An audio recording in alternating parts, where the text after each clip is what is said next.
স্বাগত জানাচ্ছি বাংলা ভিশনের নিয়মিত আয়োজন পাবলিক পার্লামেন্টে।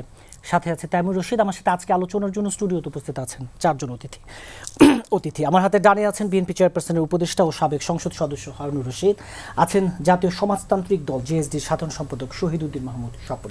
আমার হাতে বামে আছেন বাসুদের সহ সাধারণ সম্পাদক রাজিকুজ্জামান রতন, আছেন এনসিপির সিনিয়র যুগ্ম আহ্বায়ক আরিফুল ইসলাম আদি। বাপুতে চারজনকে স্টুডিওতে স্বাগত জানাচ্ছি।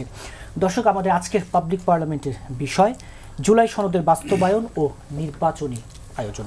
স্টুডিও আলোচনা শুরু করতে চাই সাবেক সংসদ সদস্য বিএনপি চেয়ারপারসন উপদেষ্টা হারুনুর রশিদ।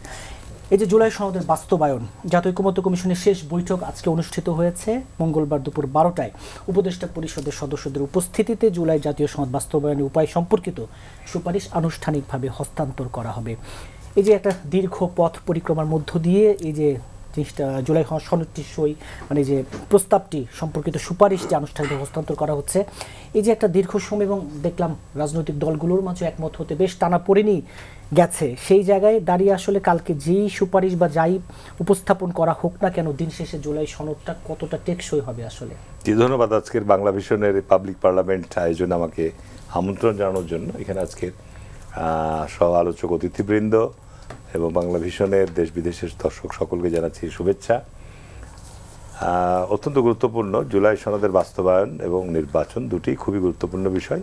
নিঃসন্দেহে আমি মনে করি যে আমরা জুলাই সনদের ব্যাপারে যেটা আমরা ঐকমত পোষণ করেছি সমস্ত রাজনৈতিক দলগুলো দীর্ঘ আলাপ আলোচনার মধ্য দিয়ে, এটা এখন বাস্তবায়নের একটা সময়ের ব্যাপার। তা আমি দৃঢ়ভাবে বিশ্বাস করি যে বাংলাদেশের ইতিহাসে এই নজিরবিহীন বিভিন্ন রাজনৈতিক দল দীর্ঘ আলাপ আলোচনার মধ্য দিয়ে যে বিষয়গুলোতে আমরা ঐকমত পোষণ করেছি, সে বিষয়গুলো এখন সময়ের ব্যাপার বাস্তবায়ন। এই সময় আমি মনে করি যে আগামী জাতীয় সংসদ নির্বাচন অবাধ সুষ্ঠু নিরপেক্ষভাবে অনুষ্ঠিত হওয়ার পর যারা ক্ষমতায় আসবে তাদের সবচাইতে বেশি দায়িত্ব, এবং যারা অপোজিশনে থাকবে তারা সহযোগিতা করে এটাকে এগিয়ে নিয়ে যাওয়া বা বাস্তবায়ন করা আমাদের সবারই দায়িত্ব। তা আমি মনে করি যে এটা আমাদের অপেক্ষা করতে হবে নির্বাচন পরবর্তী সময় পর্যন্ত। এবং এই ক্ষেত্রে যে স্বাক্ষর হয়েছে, যে এটা আমি একটা মনে করি দলিল, রাজনৈতিক দলিল।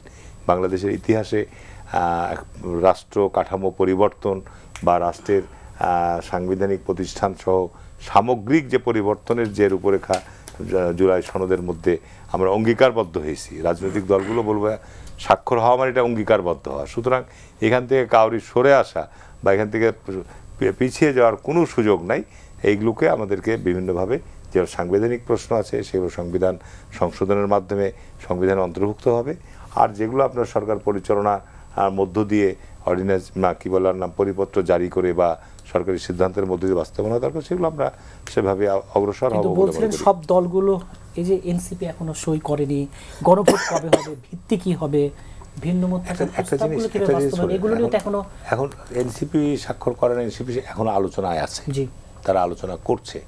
আমি বিশ্বাস করি যে এই আলোচনা এনসিপি একটা গুরুত্বপূর্ণ পার্ট, এই কারণে যে বিগত আপনার আন্দোলন সংগ্রামের মধ্যে তারা একটা ছাত্র অভ্যুত্থানের মানে ছাত্র আন্দোলনের ছাত্র নেতৃত্বের ক্ষেত্রে তার একটা গুরুত্বপূর্ণ ভূমিকা ছিল।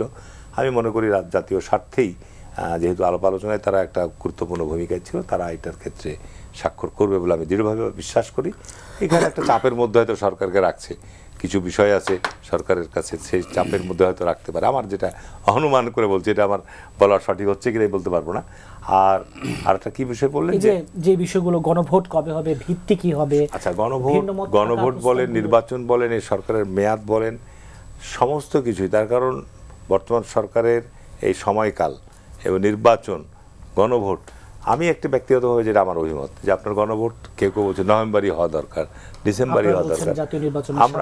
আমরা গণভোটের পক্ষে ছিলাম না, গণভোটটা পরবর্তীতে যখন সবাই দাবি করেছে, আমরা গণভোটটার ব্যাপারে পরে বলেছি ঠিক আছে নির্বাচনের দিনই হওয়া চাই, এতে সরকারি অর্থের অপচয় রোধ হবে, আর কাস্টিং রেটটাও আপনার একটা সন্তোষজনক পর্যায়ে থাকবে। আর আপনি অন্য সময় যদি করতে যান তাহলে আপনার ভোটের কাস্টিং রেটটা এইভাবে আপনি পাবেন না। আর দ্বিতীয়ত হচ্ছে যে এটা যদি আপনি পরেও করেন, এটা আমার ব্যক্তিগত অভিমত যে আপনি জাতীয় সংসদ নির্বাচন হওয়ার পর, সংবিধান সংশোধিত হওয়ার পর, সংবিধানের মধ্যে সময়কালের সমস্ত কর্মকাণ্ড আপনার গৃহীত হওয়ার পর এবং সংবিধানের মধ্যে গণভোটের প্রভিশন নিয়ে আসার পর আপনি তখনও করেন, তাহলে সেটা আরও আপনার সংবিধান সম্মত, বাস্তবসম্মত এবং সেটাকে আরও আমরা তো এটার ক্ষেত্রে জুলাই সনদের যে 84 দফা, এই ক্ষেত্রে তো আমাদের দ্বিমত নাই। আমি বারবার বলছি যে এটা আগে দিয়ে আপনি কি এটা সাংবিধানিক বৈধতা পাবে? আমি এটার যারা আইন বিশেষজ্ঞ, আপনি যেহেতু সংবিধানে এখন গণভোটের কোনো সুযোগ নাই, বিধানই নাই, তা আপনি এটা করবেন, এটা দিয়ে কি আপনি এই জুলাই সনদের আপনি বৈধতা দেওয়া হবে? আইনি ভিত্তির কথা গণভোট দেওয়া হবে না।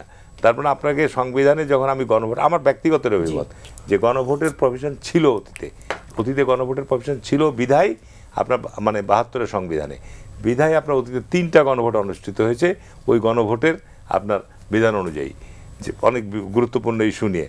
সুতরাং আমরা সংবিধান নির্বাচন করার পর যদি পরেও করি, তো এখানে আমি মনে করি না যে এটা দোষের কিছু হয়ে যাচ্ছে। তো এখন এটা নিয়ে আমরা রাজনৈতিকভাবে বিতর্ক করছি, আমাদের মূল জায়গায় ফোকাস থাকা দরকার যে আমরা যে 84টা পয়েন্টে আমরা ঐক্যমত পোষণ করেছি, এইটা আমাদের বাস্তবায়নের দিকে আমাদের নজর দেওয়া, যেটা আপনি বললেন যে বাস্তবায়নের দিকে আমাদের দৃঢ় নজর থাকা দরকার সকলেরই। কতটা টেকসই হবে, কতটা টেকসই হবে। জি, আবার আপনার কাছে আসবো। রাজনৈতিক পরিষদের সদস্য এবং এনসিপির সিনিয়র যুগ্ম আহ্বায়ক আরিফুল ইসলাম আদিব, এই যে এই আপনারা যেদিন জুলাই সনদ স্বাক্ষর অনুষ্ঠানে গেলেন না, সেদিন থেকে রাজনীতির মাঠে আলাপটা আছে, গণমাধ্যমে নানাভাবে প্রকাশ হয়েছে যে কিছুটা চাপে রাখার জন্য আপনারা, এবং আপনারা নিজেরাও বলেছেন যে আসলে সরকারের সাথে আলোচনা চলছিল। এই আলোচনার কতটুকু অগ্রগতি হলো এবং আগামীকাল তো সুপারিশ আনুষ্ঠানিকভাবে হস্তান্তর করা হবে, এই ঐকমত্য কমিশনের মেয়াদ 31 তারিখ শেষ হয়ে যাচ্ছে। এই যে এই প্রশ্নটা আপনাকেও রাখতে চাই, আসলে দিন শেষে আপনাদের অবস্থানে কি কোনো পরিবর্তন এলো কিনা, আপনারা স্বাক্ষর করছেন কিনা, যে সুপারিশ করা হচ্ছে এই নিয়ে আপনাদের কাছে আপনাদের সবশেষ অবস্থানটা আসলে কি? ধন্যবাদ আপনাকে এবং যারা দেখছে সবাইকে জাতীয় নাগরিক পার্টির থেকে শুভেচ্ছা, এবং বিশেষ করে খুবই সিনিয়র রাজনীতিবিদ 3 জন উপস্থিত আছেন, যাদের দীর্ঘদিনের রাজনৈতিক লড়াই সংগ্রাম গণতন্ত্রের জন্য করেছেন, তাদেরকেও সাধুবাদ জানাই। প্রথমত বিষয় হচ্ছে যে যেদিন 17 অক্টোবর ছিল, আমরা খুব স্পষ্ট করে বলছি এটা শুধু 17 তারিখ না, তার আগে থেকে এবং ঐক্যমত শুরু করার প্রথম থেকে আমরা বলেছিলাম খুব 2টা বিষয় আমরা স্পষ্ট ছিলাম। সেটা হচ্ছে যে জুলাই সনদের আইনি ভিত্তি এবং এর বাস্তবায়ন প্রক্রিয়া কী হবে। আমাদের দাবিটা আরও রাজনৈতিক লক্ষ্য আকারে বড় ছিল। আমরা স্পষ্ট করেছিলাম যে বাংলাদেশের স্থায়ী যে রাজনৈতিক সংকটগুলো, ক্ষমতার পালাবদল সহ বিভিন্ন সময়, এটার স্থায়ী সমাধান হচ্ছে গণপরিষদের মাধ্যমে নতুন সংবিধান। এটা ছিল আমাদের একেবারে প্রাইম দাবি। তারপর যখন ঐক্যমত কমিশন শুরু করেছে, সেখানে আমরা দাবি করেছি মৌলিক সংস্কার ভিত্তিতে জুলাই সনদ এবং এই সনদের আইনি ভিত্তি, তাহলে মৌলিক যে সংস্কারগুলো সেগুলো অনেকটা চলে আসবে এবং এটা পরবর্তী যে সংসদ হবে সেখানের গণপরিষদের ম্যান্ডেট দেওয়া, এবং এখন যেটা সবাই অনেকটা কাছাকাছি আসছে যে সংবিধান সভা সংস্কার পরিষদ, এই নামে হচ্ছে এইটার নামটা হবে।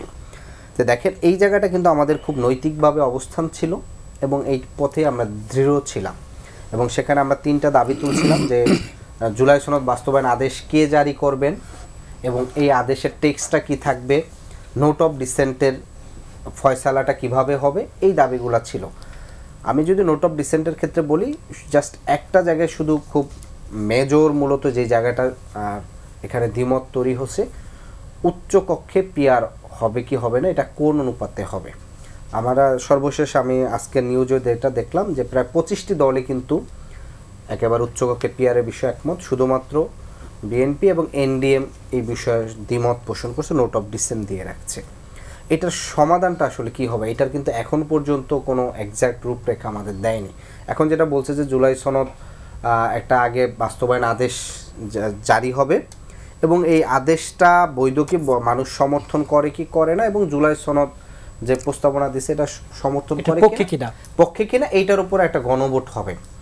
তাহলে একই সাথে আপনি জানেন যে আমাদের এখানকার যে এক্সিস্টিং যে নির্বাচন সিস্টেম আছে, সেই নির্বাচনে ধরেন কেউ মেজরিটি পেল, ধরেন সাপোজ বিএনপি, আমরা স্বাভাবিকভাবে রাজনৈতিক বাস্তবতায় ধরে নিচ্ছি বিএনপি মেজরিটি পাবে, তাহলে যেই লোক হচ্ছে জুলাই সনদের পক্ষে হ্যাঁ দিল এবং আবার রাজনৈতিক দল হিসেবে বিএনপিকে হচ্ছে ম্যান্ডেট দিল, তাহলে সে তো একসাথে 2টা ম্যান্ডেট এখানে কন্ট্রাডিক্টরি হয়ে যাবে। কারণ বিএনপির তো জুলাই সনদে তার নোট অফ ডিসেন্ট দেওয়া যে সে উচ্চকক্ষে পিয়ার অনুপাতে চায় না।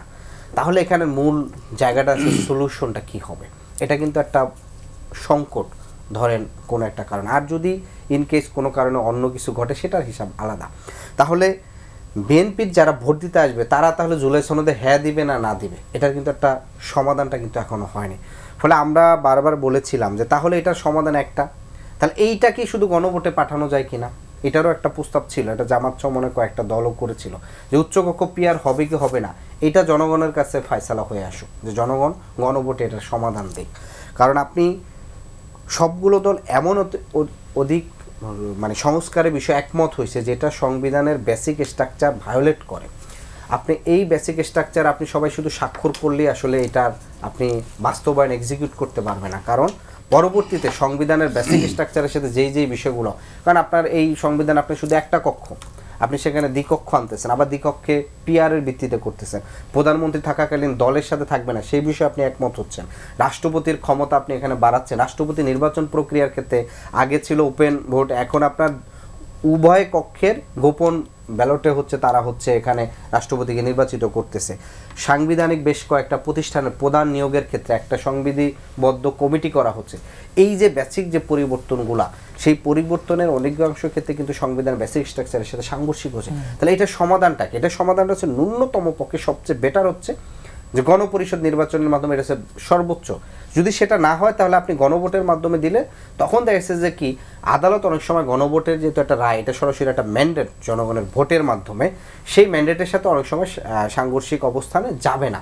তো এর ছাড়া গেলে আপনি যে কেউ যদি আদালতের মাধ্যমে যদি এটাকে হচ্ছে আপনার চ্যালেঞ্জ করে, তখন কিন্তু এটা কিন্তু সংবিধানের বেসিক স্ট্রাকচারের সাথে সাংঘর্ষিক হওয়ার ফলে কিন্তু এটা টিকবে না। তো এই জায়গার কারণে আমরা বলেছিলাম যে এইটার আসলে অনেক বেশি আলোচনা হওয়া উচিত, কীভাবে করবেন সেটা রূপরেখা দেখেই আপনি আনুষ্ঠানিকতা করেন স্বাক্ষরের, কারণ এর ছাড়া আপনি আনুষ্ঠানিকতা করলেন, জনগণ দেখলো সব কিছু সংস্কার হয়ে গেছে, সবাই একমত হয়ে গেছে, কিন্তু এটার বাস্তবে আমি আসলে কোনো ফল পেলাম না, তখন এটা আসলে জনগণের সাথে এক ধরনের কি বলে মানে ধরেন হচ্ছে তাদেরকে একজন চোখে ধোঁকা দেওয়া বলে, প্রতারণা করার সামিল। এই জায়গাটাই মূলত আমাদের পয়েন্টটা ছিল। আমরা এখনো বলছি, আমাদের গত পরশু আমাদের প্রতিনিধি দলের সাথে ঐক্যমত কমিশনের সাথে বসে সেখানে আমাদের সাথে যেটা আলাপ হচ্ছে যে তারা ইতিবাচক বলছে যে ঐক্যমত কমিশন হয়তো তারা যে সুপারিশটা করবেন বা সেখানে ইতিবাচকই বলছেন, আশা করি এখন এটা কালকে বা পরশুর মধ্যে আরো বেশি পরিষ্কার স্পষ্ট হবে। জি, আবার আসবো আপনার কাছে। জেএসডি সাধারণ সম্পাদক শহীদুল মাহমুদ স্বপন, এই যে বিএনপি, জামাত, এনসিপি সহ বড় যেই রাজনৈতিক দলগুলোরই যে ঐক্যমত্যের বেশ কিছু জায়গায় সুপারিশ নিয়ে যেই এবং গণভোট ভিত্তি ভিন্নমত থাকা এই জায়গাগুলো নিয়ে যে বিরোধটা ছিল, এই বিরোধটা আরও সামনে স্পষ্ট হবে, এই বিরোধের জায়গাগুলো কীভাবে নিরসন হচ্ছে সেটা ঠিক আছে, কিন্তু এই যে পথ পরিক্রমার মধ্য দিয়ে যে কালকে যে আনুষ্ঠানিক মানে বিষয়টি চূড়ান্ত করা হবে, এই জায়গায় আসলে মোটা দাগে কতটা একমত হতে পারলো রাজনৈতিক দলগুলো? অনেক তো কাঠখড় পোড়াতে হলো এই আলোচনায়, এই সংলাপে, এই ঐক্যমত্য জায়গাটায় এক হতে। ধন্যবাদ আপনাকে, সহ আলোচক যারা আছে তাদের শুভেচ্ছা, দর্শক যারা দেখছেন তাদেরকে অভিনন্দন জানাচ্ছি। জুলাই সনদ যখন প্রণয়ন করবার কাজ চলছিল তখন সংস্কার কমিশন, সংবিধান সংস্কার কমিশন যেটি ছিল সেটির পক্ষ থেকে আমাদের সকলের কাছে যে প্রশ্নমালা পাঠানো হয়েছিল, সেখানে আপনারা দেখেছেন যে এখানে বলা ছিল যে এর বাস্তবায়ন প্রক্রিয়াটা কী হবে এবং 6টি অপশন দেওয়া ছিল। সেখানে আমরা কি বাস্তবায়ন প্রক্রিয়াটি হবে সেটি আমরা বলেছি। বা ঐক্যমত্য কমিশন যখন গঠিত হলো এবং ঐক্যমত্য কমিশন যখন কাজ করছিল তখন এক পর্যায়ে কমিশনের পক্ষ থেকে বলা হলো যারা বাস্তবায়ন প্রক্রিয়া নিয়ে তারা কোনো মতামত দিবেন না এবং রাজনৈতিক দলগুলো চাইলে সেটা অনুঘটক হিসেবে তারা কাজ করবেন। যেদিন কমিশনের বৈঠক শেষ হলো সেদিন আমরা কমিশনের অংশীজন যারা ছিলাম তারা সকলে বলবার চেষ্টা করেছি যে বাস্তবায়ন প্রক্রিয়া কী হবে সেই সিদ্ধান্তে সে আলোচনা কমিশনকে উদ্যোগ নিতে হবে এবং কমিশন সেটা করবে, সেই হিসেবে কমিশন সেই কাজটা করেছে। পরবর্তী সময় কমিশন যে বাস্তবায়ন প্রক্রিয়া নিয়ে যে দীর্ঘ সময় আলোচনা হয়েছে সেই আলোচনার ভিত্তিতে আমরা কোনো ঐক্যমত্যে পৌঁছাতে পারিনি। আমরা বিভিন্ন বক্তব্য আসছে, তার ভেতরে যেই উল্লেখযোগ্য পরিবর্তন যেটি হয়েছে সেটি হচ্ছে যে বিএনপি সহ যে রাজনৈতিক দলগুলো কমিশনের সনদ বাস্তবায়ন করবার ক্ষেত্রে বা জুলাই সনদ যেটি প্রণীত হয়েছে সেটি একটি অঙ্গীকার হিসাবেই দেখবার চেষ্টা করেছিল অতীতে এবং এটি আগামী সংসদ সেটি বাস্তবায়ন করবে এটি বিএনপি জায়গা থেকে পরিষ্কার করা হয়েছিল। কিন্তু বাস্তবায়ন প্রক্রিয়া আলোচনায় এসে বিএনপি কিন্তু তার অবস্থান থেকে সরে এসে এটি জন্য যে জনগণের বৃহত্তর সম্মতি যেটা দরকার, গণভোটের বিষয়ে তারা একমত হয়েছে, এবং একই সাথে যে আগামী আইনসভাটিকে এই সংবিধানের মৌলিক সংস্কার করবার জন্য যে ক্ষমতা দেওয়া দরকার সেই বিষয়ে তারা একমত হয়েছে। সেই ক্ষেত্রে আজকে যে কমিশন আগামীকাল যে প্রস্তাবনাটি হাজির করতে যাচ্ছে, সেখানে সংবিধান সংস্কার পরিষদ বা সংবিধান সংস্কার সভা, যেটা আমরা আমাদের দলের পক্ষ থেকে বলেছিলাম যে এর আইনি ভিত্তি নিশ্চিত করবার জন্য এবং আগামী দিনে আদালত কর্তৃক যেন এটি প্রত্যাখ্যিত না হয়, এবং আগামীতে কোনো মানে শুধু আইনসভা এটিকে যেন প্রত্যাখ্যান করতে না পারে, সেই জন্য এই বিষয়গুলো দরকার। তো আমরা আগামীকাল যেটি আশা করছি কমিশনের পক্ষ থেকে যেটি সুপারিশমালা আসতে পারে, তাতে এই জায়গাগুলোকে আমরা দেখেছি ইতিমধ্যে অ্যাড্রেস করা হয়েছে। এটি একটা অগ্রগতি আমরা মনে করতে চাই। এখন সবচেয়ে বেশি সমস্যা দাঁড়াচ্ছে সেটি হচ্ছে যে গণভোটের প্রশ্নটি, যেটা নিয়ে মূল বিতর্কটা হলো, সেই গণভোটটি একসাথে হবে না আগে হবে পরে হবে। আরেকটি বিষয় এখন নতুন করে বিতর্ক আসছে, সেটি হচ্ছে যে সংবিধান যেসব সংস্কার কমিশনের যেসব বিষয়ে দ্বিমত আছে, নোডাল ডিসেন্ট আছে, সেগুলো বাস্তবায়ন প্রক্রিয়াটা কী হবে। আমরা কমিশনে যখন আলাপ করছিলাম তখন এই বিষয়ে কিন্তু এক ধরনের একটা ঐক্যমত্য তৈরি হয়েছিল যে নোট অফ ডিসেন্ট যাদের থাকবেন সেগুলো সহ ঐক্যমত্য কমিশন এটা সিদ্ধান্ত হবে, এবং সেই সিদ্ধান্ত বাস্তবায়ন পর্বে গিয়ে যেই দল সংখ্যাগরিষ্ঠতা পাবে, ম্যান্ডেট পাবে জনগণের, তারা সেই বিষয়ে তাদের যে নোট অফ ডিসেন্ট আছেন সেইটি সহ তারা সেই বাস্তবায়ন করবে। যেমন আপার হাউস, আমরা বলছি যে আমার দলের পক্ষ থেকে আমরা বলছি যে পিআরের ভিত্তিতে হওয়া হচ্ছে, অধিকাংশ রাজনৈতিক দল বলেছে, বিএনপি সহ কয়েকটি রাজনৈতিক দল বলছে এটি আসনের ভিত্তিতে হবে, নারী আসনের মতো। সেই ক্ষেত্রে এখন যে বাস্তবায়ন প্রক্রিয়া যখন যাব, তখন এটা কীভাবে বাস্তবায়িত হবে, এটাকে আগে সমাধান করার সুযোগ আছে, যেটা আদিব যেটা বলবার চেষ্টা করলেন যে এই প্রশ্নে গণভোট হতে পারে। কিন্তু গণভোটটি যেভাবে হবার কথা বা যেভাবে প্রস্তাব করা হচ্ছে সেটি হচ্ছে টোটাল জুলাই সনদটাকে একটা প্যাকেজের ভিতরে নিয়ে হানা করা বলা হচ্ছে। এখন এর ভেতরে বিষয় ট্যাক্সটা যেভাবে থাকবে, যেখানে ঋণমতগুলো থাকবে বা নোটের ডিসেন্টগুলো থাকবে, সেগুলো কীভাবে বাস্তবায়িত হবে তারও ব্যাখ্যা সেখানে থাকবার কথা। এখন এগুলো আমরা সামনে আসলে পরিষ্কারভাবে আমরা বুঝবো। কিন্তু একটা জিনিস পরিষ্কার যে এই কমিশন যে প্রস্তাবটা করতে যাচ্ছে সেটি রাজনৈতিক দলগুলোর ঐক্যমত্যের একটা জায়গা এখানে তৈরি হয়েছে, সেটি হলো যে আগামী সংসদে যেন বৈধতার ভিত্তিতে এই জুলাই সনদ বাস্তবায়ন করা যায়, সেই ম্যান্ডেটটা পাবে। একই সাথে গণভোটের প্রশ্নে জনগণের বৃহত্তর যে সম্মতি দরকার, সে সম্মতিটা পাবে। একটা জিনিস পরিষ্কার করি, সেটি হচ্ছে যে একটি সংসদ নির্বাচন শুধু হয় ক্ষমতা এক দল থেকে আরেক দল বা পালাবদলের জন্য, কিন্তু জুলাই গণ অভ্যুত্থানের প্রেক্ষিতে আজকের যে অন্তর্বর্তী সরকার এবং অন্তর্বর্তী সরকারের যে কাজ, সেটি শুধু ক্ষমতা পালাবদলের বিষয় না। সুতরাং এই বিষয়টিকে যদি আপনি আগামী পার্লামেন্টের সাধারণ একটা পার্লামেন্ট নির্বাচনে সংখ্যাগরিষ্ঠ দল যা হয় ইচ্ছা তাহা করতে পারে, অথবা রাজনৈতিক দল একটা অঙ্গীকার করলো, তার ভিত্তিতে এটা হবে, অঙ্গীকারের প্রতি আমি সাধুবাদ জানাতে চাই, কিন্তু অঙ্গীকার ভঙ্গ করার ইতিহাস তো আমাদেরই আছে।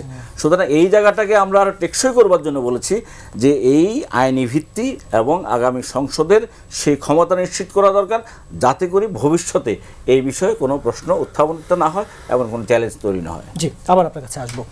বাসদের সহ সাধারণ সম্পাদক রাজিকুজ্জামান রতন, এই যে অন্তর্বর্তী সরকারের 3টি মোটা দাগে এজেন্ডা ছিল, বিচার, সংস্কার এবং নির্বাচন, এই যে শহীদুদ্দিন মোহাম্মদ স্বপন যেটা বলছেন যে শুধু একটি ক্ষমতার পালাবদলের তো এখানে বিষয় না, এখানে জুলাই অভ্যুত্থানের যেই চেতনা, যে স্বপ্নের জায়গা, সেই জায়গায় যেন এই যে ঐকমত্যের জায়গাটা, সংস্কারের জায়গাটা যেন হোঁচট না খায়, এবং এই যে গণভোট কবে হবে, কি থাকবে, কি প্রক্রিয়ায় হবে, বাস্তবায়ন প্রক্রিয়া, এই জায়গাগুলো দিন শেষে আসলে সমাধানটা বা আগামীকালে তো স্পষ্ট হবে সুপারিশ মালা এলে, কিন্তু কি প্রক্রিয়া আসলে দিন শেষে এই যে হোঁচট যেন না খায়। পথটা যদি খানাখন্দকে পূর্ণ থাকে তাহলে সবসময় সতর্ক থেকে হোঁচট খাওয়া এড়ানো যাবে না। আমরা এই জন্য আমাদের দল বাসদের পক্ষ থেকে বলেছিলাম যে সনদটা প্রণয়ন করতে হবে এমনভাবে যাতে এটা খুব সিম্পল হয়, এটা কার্যকর হয় এবং এটা ভবিষ্যতের জন্য একটা দিক নির্দেশনা হয়। কিন্তু এই সনদের নামে যা লেখা হচ্ছে অথবা সনদ তৈরি করার ক্ষেত্রে যে ভূমিকা পালন করা হয়েছে, যে 84টা বিষয় নিয়ে আলোচনা নিয়ে আসা হয়েছে, এগুলো দেখলে মনে হয় যে একজন নাকি একটা বই লিখেছিলেন যে ধনী হওয়ার 101টা উপায় লিখে তিনি তার এক বন্ধুকে বলছিলেন যে আমাকে কিছু টাকা ধার দিতে পারবি। বলে কেন? বলে আমি একটা বই লিখেছি ধনী হওয়ার 101টা উপায়, টাকা দিলে বইটা একটু ছাপতে পারতাম। তা আমাদের মনে হচ্ছে যে আমরা সংস্কারের নামে যা করেছি তাতে সংস্কার কথাটাই হারিয়ে গেল, বিতর্কটাই জীবন্ত থাকলো। যে কারণে দেখেন সনদের মধ্যে ওখানে মানে আমাদের এই কথাগুলো তো বলা দরকার ছিল যে আমরা দীর্ঘ আলোচনার মধ্য দিয়ে 84টি পয়েন্ট নিয়ে যে আলোচনা করেছি, তারও আগে আরও স্প্রেডশিট ছিল, তারও আগে আরও অনেক বিষয় ছিল, সবগুলোকে আমরা ক্রমাগত আলাপ আলোচনা করে করে আমরা কয়েকটা বিষয়ে আমাদের সমস্ত আকাঙ্ক্ষা, আমাদের সমস্ত দক্ষতা এবং আমাদের সমস্ত প্রতিশ্রুতি এটাকে আমরা এক জায়গায় আনতে চাই।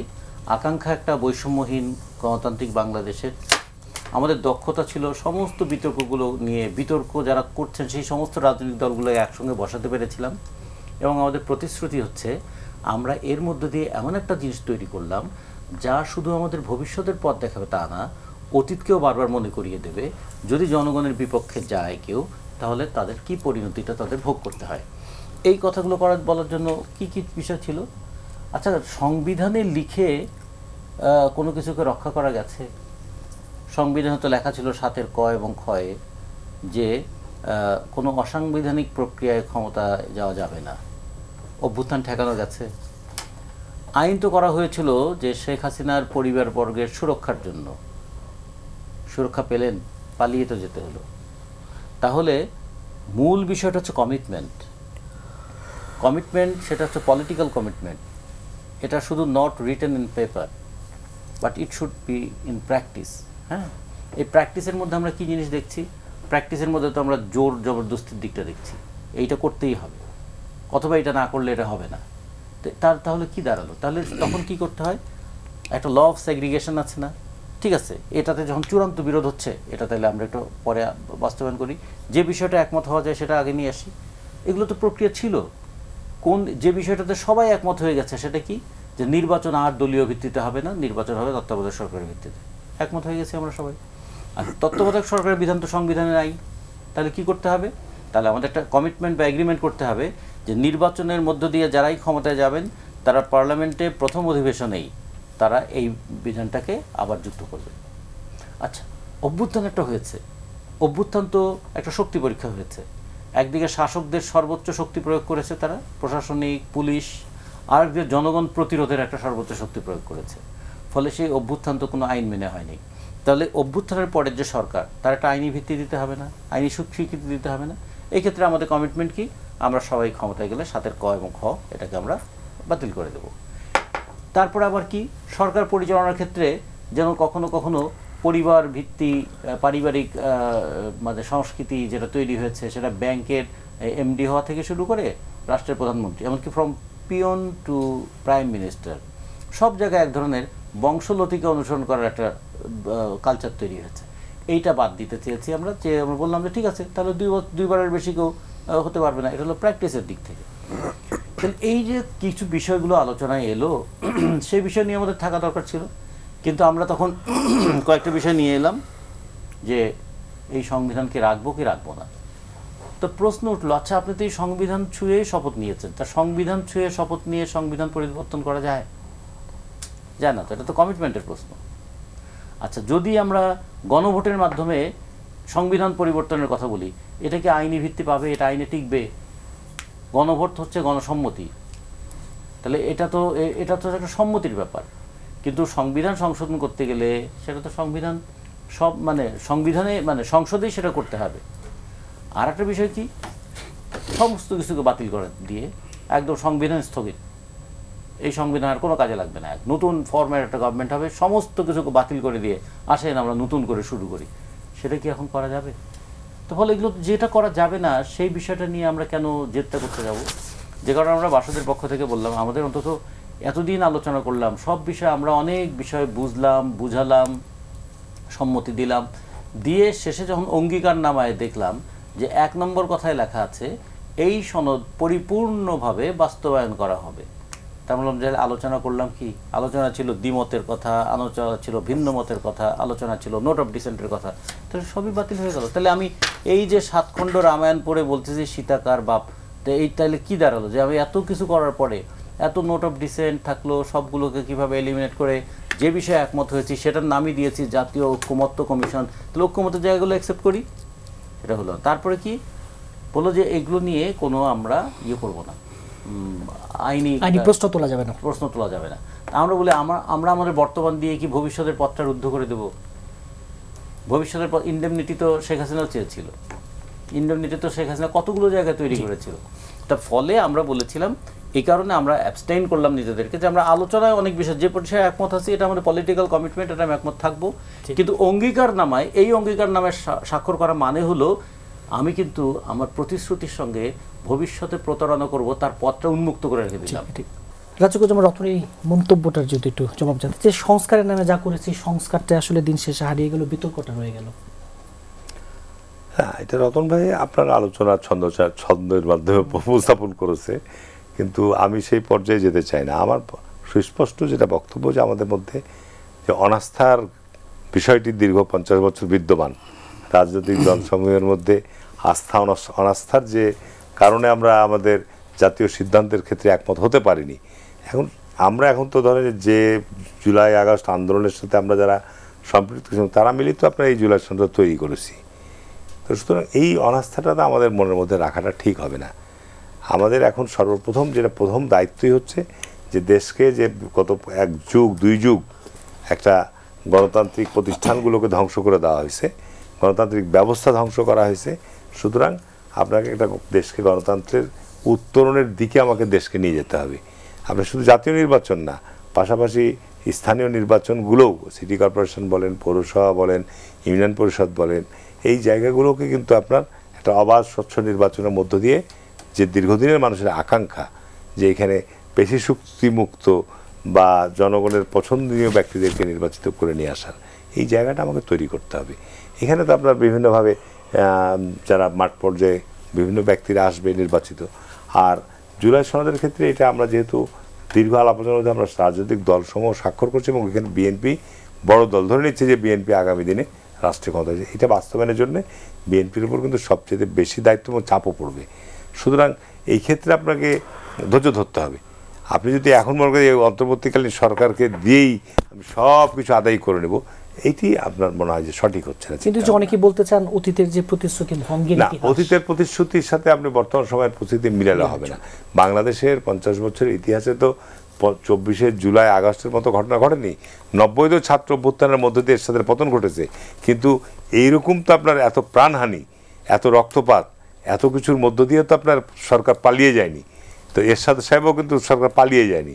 তাহলে আপনাকে বুঝতে হবে যে এত বড় একটা রক্তপাতের মধ্য দিয়ে যে পরিবর্তন এসছে এবং জন আকাঙ্ক্ষার যে বিষয়টি রয়েছে, সুতরাং এটির জন্য আমাদেরকে ভিন্ন, সম্পূর্ণ ভিন্ন। সুতরাং আমি মনে করি যে আপনার এই ক্ষেত্রে দীর্ঘ আলাপ আলোচনার মধ্য দিয়ে যে সমস্ত সিদ্ধান্ত হয়েছে এটা ইতিবাচক হিসাবে নিয়ে আমাদেরকে বাস্তবায়নের দিকে, অগ্রগতি দিকে, চিন্তাভাবনা দিকে এগিয়ে যাওয়া। এটাকে নিয়ে যদি আমি বিতর্ক করি, বাংলাদেশে আপনি 50 বছর শুধু না, আপনি 100 বছর, 1000 বছর ইতিহাস যদি জানেন, এই ভূখণ্ডে পৃথিবীর মধ্যে সবচেয়ে এটা ঘনবসতিপূর্ণ দেশ, অসংখ্য সমস্যা সংকুল একটা দেশ। আজকে যে রাজনৈতিক দলই ক্ষমতায় আসুক, না কেন, আপনি রাতারাতি এই সমস্ত সমস্যার সংকট দূরে যাবে, অনেক চ্যালেঞ্জ থাকবে। আপনি দুর্নীতি মুক্ত করতে চান, এটা তো সহজ বিষয়, এটা তো হিজে ঝুজুজ।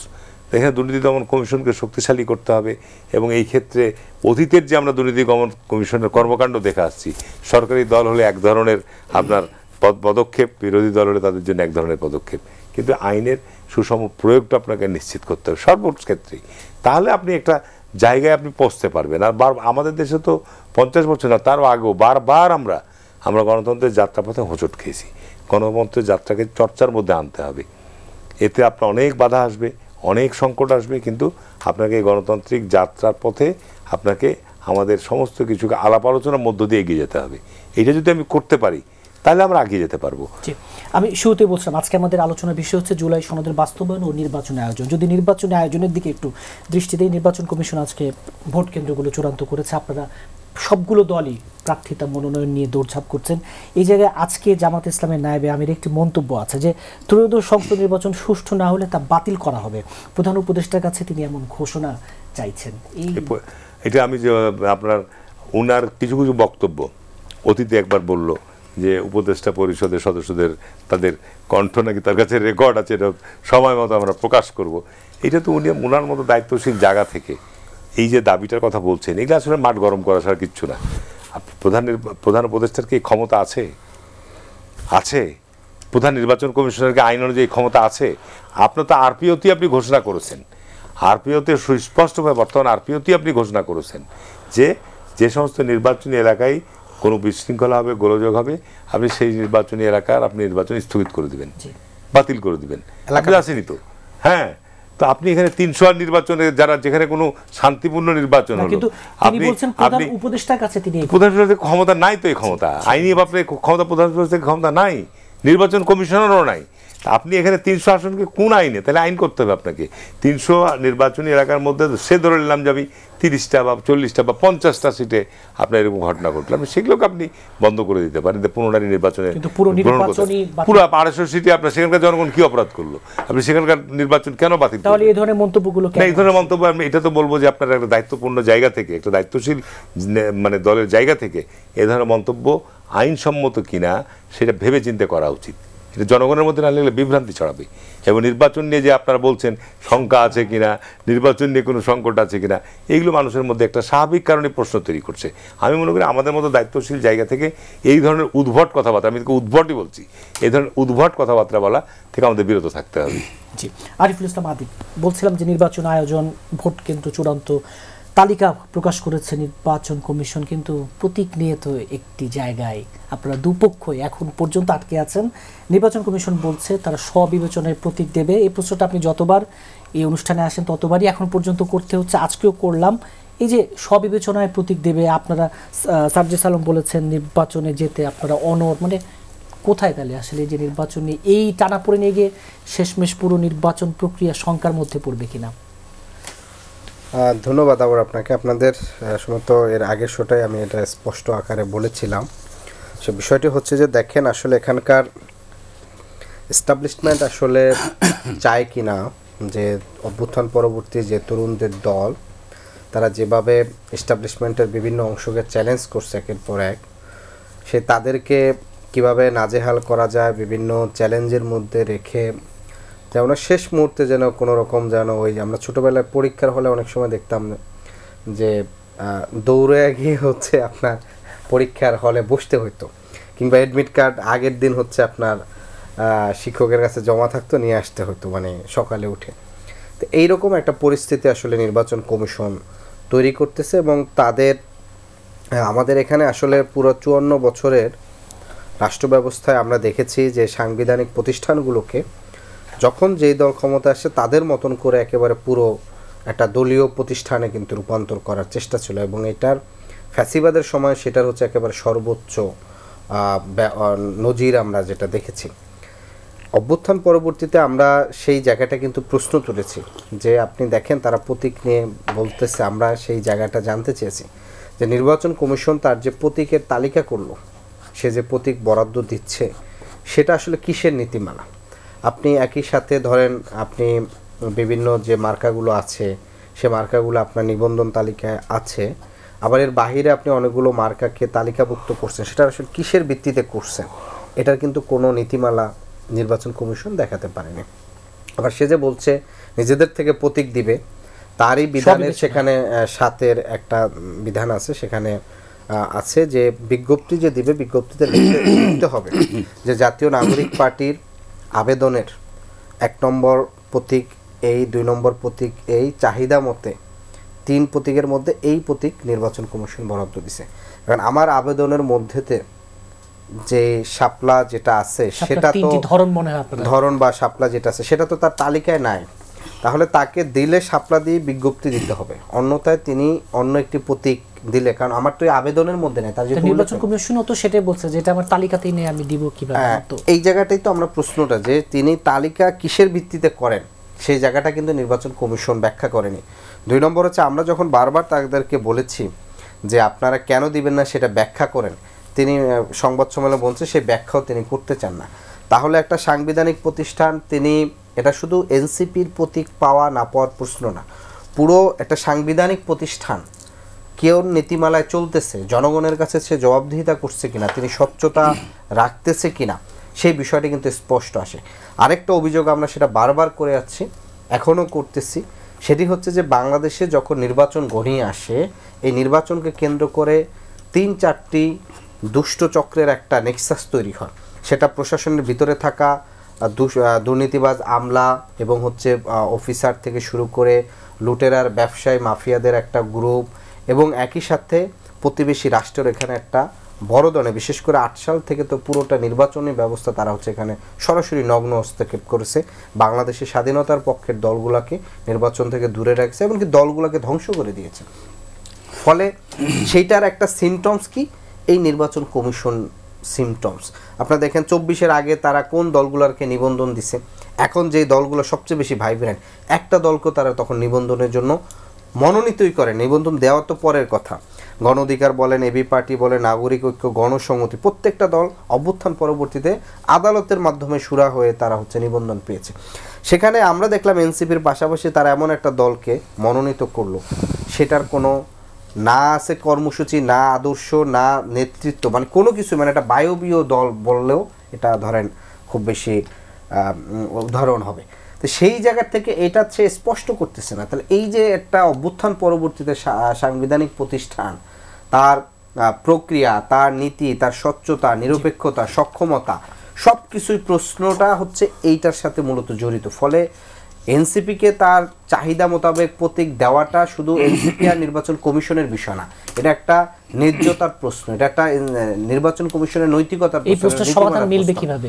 সেই সমাধানটা তো আমরা বলছি তারা ব্যাখ্যা দেও, ব্যাখ্যা দিলে না হয় আমি বুঝতে পারবো যে সে যদি যৌক্তিক ব্যাখ্যা দেয়, জাতির সামনে সেটা স্পষ্ট করে। সে যতগুলো ব্যাখ্যা দিয়েছে, আপনি জাতীয় প্রতীক কোন দলের হতে পারে কিনা, আমরা জাতীয় প্রতীক দেখতেছি বিভিন্ন দলের আছে, তো এই যে আলোচনা তো খুব স্পষ্ট, মানে তারা এক একটা সময় এক একটা ব্যাখ্যা দিছে, 2টা ব্যাখ্যা দিছে, সেটার উত্তর আমরা দিয়েছি।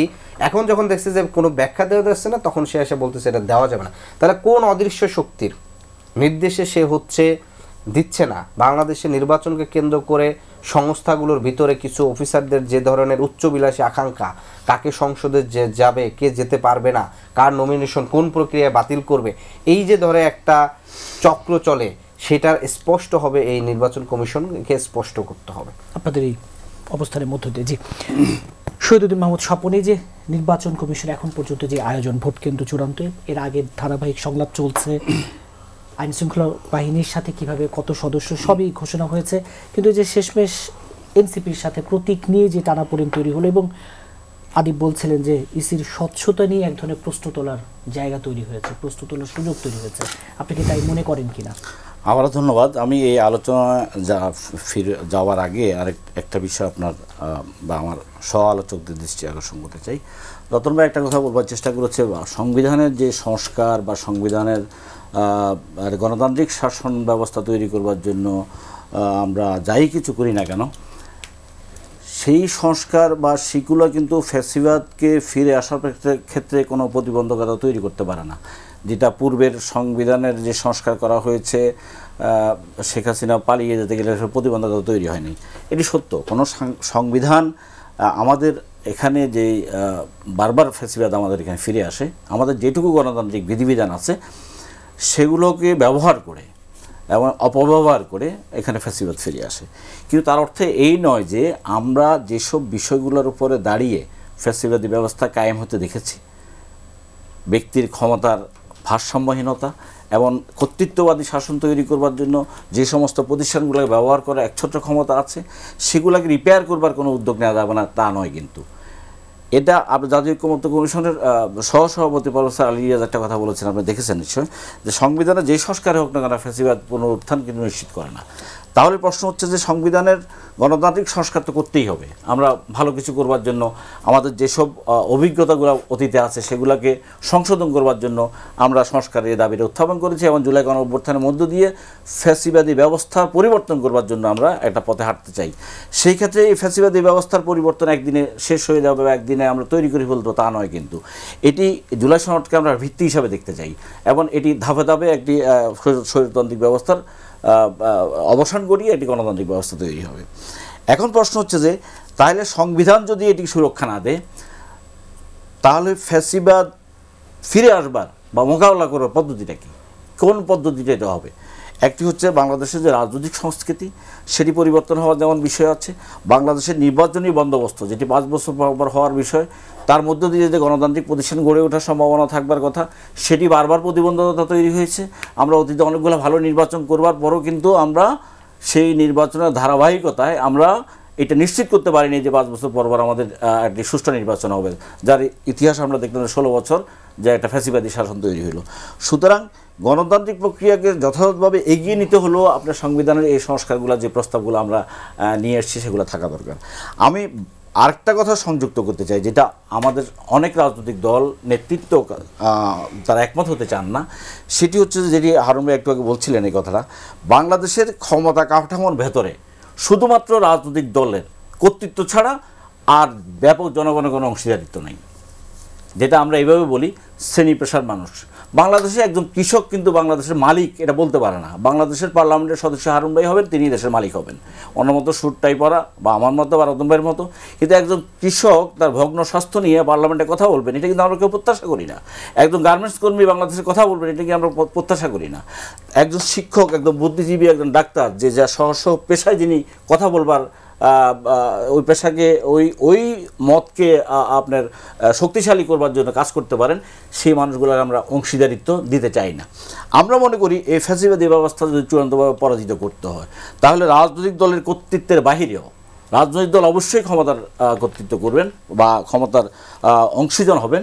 একই সাথে সমস্ত শ্রেণী পেশার মানুষ যারা রাজনৈতিক দলের সদস্য নয় কিন্তু এই সমাজের ক্রিয়াশীল শক্তি, সামাজিক শক্তি এবং যারা উৎপাদন উন্নয়নে ভূমিকা রাখে, যারা দেশের অর্থনৈতিক চালিকা শক্তি, যারা দেশের অর্থনীতিকে বাঁচিয়ে রাখে, এই মানুষদের ব্যবসায়ী থেকে শুরু করি প্রত্যেক অংশীজনকে যদি আপনার ক্ষমতার এক বিন্দুতে নিয়ে আসতে পারেন তাহলে জাতির যে ঐক্যবদ্ধতার বিষয়টি সেখানে চূড়ান্তভাবে নির্বাচনের প্রশ্নে যে আলোচনাটা হচ্ছে সেটি হচ্ছে যে প্রথমত হচ্ছে যে একজন সাধারণ মানুষকে যদি আপনি প্রশ্ন করেন এখন যে নির্বাচনটা হচ্ছে কিনা, আপনি এক কথায় কোনো উত্তর পাবেন না। যে নির্বাচন নিয়ে শঙ্কা আশঙ্কা অনেক রকমের বিস্তার, অনেক গুজব, অনেক অনেক অনেক আলোচনা আপনার রাস্তায় ঘাটে পাওয়া যায়। দ্বিতীয়ত হচ্ছে যে নির্বাচন যে সরকার যে নির্বাচন কমিশন যে পথরেখা তৈরি করছে, প্রথমত আরপিওর কথা বলি, আরপিওর অনেক সংশোধনী নিয়ে আসছে ওনারা। এই আরপিওর সাথে সম্পৃক্ত কারা? রাজনৈতিক দলসমূহ যারা নির্বাচনে অংশগ্রহণ করবে। একটি রাজনৈতিক দলের সাথে এখন পর্যন্ত আরপিও নিয়ে কোনো কাজ ওনারা করা নেই। ইতিমধ্যে অনেক আরপিও নিয়ে অনেক ওনারা সংশোধনী, অনেক ইভেন কি বলে উপদেষ্টা চূড়ান্ত হয়ে গেছে। তাহলে আপনি বলেন যারা প্লেয়ার, যারা অংশীজন, তাদের কোনো সম্পর্ক নাই যেই কাজটি তৈরি করছেন, রেফারি কিন্তু কাজটা তৈরি করছেন, খেলোয়াড়দের সাথে কোনো সম্পর্ক নেই, কোনো আলোচনাই হয়নি এবং বলা হচ্ছে ভবিষ্যতে আলোচনা হবে। আলোচনা হলে তাহলে আরপিও আগে ফাইনাল করছেন কেন আপনি? এক। 2 নম্বর কথা হচ্ছে যে নির্বাচনী ব্যবস্থা এখন পর্যন্ত বহাল আছে, ফ্যাসিবাদ বিরোধী লড়াইয়ের মাধ্যমে বৈষম্যহীন একটি বাংলাদেশ তৈরি করবার স্বপ্ন আমরা যারা বিভোর বলছি, সেই নির্বাচন কি আগামী নির্বাচন? এই নির্বাচনের টাকার প্রভাব কমানোর কোনো কি সুনির্দিষ্ট ব্যাখ্যা এই নির্বাচন কমিশন তৈরি করতে পারছে? এখানে যে বৈধ এবং অবৈধ টাকার যে ব্যাপক ব্যবহার হবে এবং যেটি হয়ে আসছে অতীতে, এখন ভবিষ্যতে যেটা হবে, এতে করে একজন মানে সাধারণ মানুষ অথবা একজন সৎ রাজনীতিবিদ অথবা আদর্শিক মানুষের পক্ষে এই নির্বাচনের প্রক্রিয়া থাকাই সম্ভব না। আপনি দেখুন 50,000 টাকা তারা নির্বাচনী জমা, এটা আগে ছিল 20,000, তারা বৈষম্যহীন বাংলাদেশ তৈরি করতেছে, সেখানে 50,000 টাকা প্রস্তাব করছে। কতটা দৃষ্টতা আমি মনে করব এই নির্বাচন কমিশনের, যেখানে বলা হচ্ছে যে গণমানুষের একটি রাষ্ট্র প্রতিষ্ঠা করবেন, সাধারণ মানুষের রাষ্ট্র প্রতিষ্ঠা করবেন, সেখানে নির্বাচনী টাকা 50,000 টাকা তার জামানত হচ্ছে এবং এর সাথে সংশ্লিষ্ট মিলে 1 লক্ষ টাকা লাগবে। তার শুরুতেই আমরা তীব্র নিন্দা করছি নির্বাচন কমিশনের এই আচরণের। একই সাথে এই নির্বাচনকে জনগণের মানে এই যে মাফিয়া চক্রের যে ইনভলভমেন্ট, যেটা আদি বলার চেষ্টা করছে, যেখানে অনেক স্টেক হোল্ডার আছে যারা এই নির্বাচনকে প্রভাবিত করার চেষ্টা করে, সেই জায়গা থেকে মুক্ত করে মানুষের সত্যিকার চিন্তার এবং মতামতের প্রতিফলন ঘটাবার ক্ষেত্রে নির্বাচন কমিশনের সক্ষমতা প্রশ্নবিদ্ধ। তবে একদিনে সেটি হবে না। আমরা মনে করছি যে আগামী নির্বাচনকে একটি অংশগ্রহণমূলক নির্বাচনের মধ্য দিয়ে ক্ষমতা যে পালাবদলের যেই রাজনীতি সেটা ক্ষমতা হস্তান্তরের রাজনীতিতে রূপান্তর করা যায় সেই প্রত্যাশা করতে চাই। জি, রাজুকুজ্জামান রতন, এই যে নির্বাচনী আয়োজন এবং আরপিও সহ এনসিপির প্রতীকবদ্ধ সহ নানা ইস্যুতে যে নির্বাচন কমিশনের যেই কি বলবো দায়িত্ব জ্ঞানহীন কাণ্ড বলবেন কিনা, বা আপনি ভালো আপনার অবস্থান থেকে ব্যাখ্যা করবেন, এবং নির্বাচনটাই পুরোপুরি এক ধরনের দিন শেষে এসব কারণে শঙ্কার মধ্যে পড়ে যাবে কিনা? আমি তো প্রথমে একবার একটা জিনিস বলেছিলাম, ওটাকেই আমি আবার এক্সপ্লেইন করি যে আলোচনা হচ্ছে অনেক, অগ্রগতি হচ্ছে কম, এই জায়গায় আছে, এবং আমরা কথা বলছি যা স্থির থাকছি সেই জায়গাতে, মানে কথা বলছি যে পরিবর্তন করবো, কিন্তু স্থির থাকছে আগের জায়গায়। এবং সর্বশেষ যে প্রশ্নটা আগে আপনি করেছিলেন হারুন ভাইকে, যে প্রধান উপদেষ্টার কাছে দাবি জানাবে প্রয়োজনে নির্বাচন বাতিল করার, এটা কত বড় একটা ভয়ঙ্কর ক্ষমতা তুলে দেওয়া। তাহলে 300 আসনের নির্বাচন বাতিল করে দেওয়া যাবে, সনদ যা করলেন সব ছুঁড়ে ফেলা যাবে, অথবা আমি যেটা চাই সেটাই করব। তাহলে এইরকম একটা আমি বলবো যে আনইন্টারাপ্টেড পাওয়ার দেওয়ার আমি কিন্তু কথা বলছি। তো এটার মানেটা কি দাঁড়ায়? তার মানে যার কাছে আমি বেনিফিট পাই তাকে আমি এতখানি শক্তিশালী করে তুলতে চাই, ফলে সে তার শক্তিতে সব কিছু করতে পারবে যাতে আমার বেনিফিটটা অক্ষুণ্ণ থাকে। এভাবেই তো এদেশে ফেসিবাদের জমিনটা তৈরি হয়। ফেসিবাদ তো শুধুমাত্র একটা ব্যক্তি না, ফেসিবাদ শুধু একটা চেহারা না, তো ফেসিবাদ একটা সিস্টেম। সেই সিস্টেমটা কিভাবে তৈরি হয়, সেই সিস্টেমটা কিভাবে অপারেট করে, তাকে কিভাবে সবাই মিলে সহযোগিতা করে, এটা যদি আমরা এখন এই মুসোলিনির কথা বলি, ন্যাশনাল ফ্যাসিস্ট পার্টি, সেখানে তো ফ্যাসিস্ট মানে তো হচ্ছে ফ্যাসিও মানে হচ্ছে ঐক্যবদ্ধ হওয়া। ঐক্যবদ্ধ হওয়ার সঙ্গে তিনি একটা কুড়াল লাগিয়ে দিলেন, বলে শুধু ঐক্যবদ্ধ হবে না, কুড়াল দিয়ে কোপও মারবো। এবং তার আঘাতগুলো কোথায় কোথায় পড়েছে?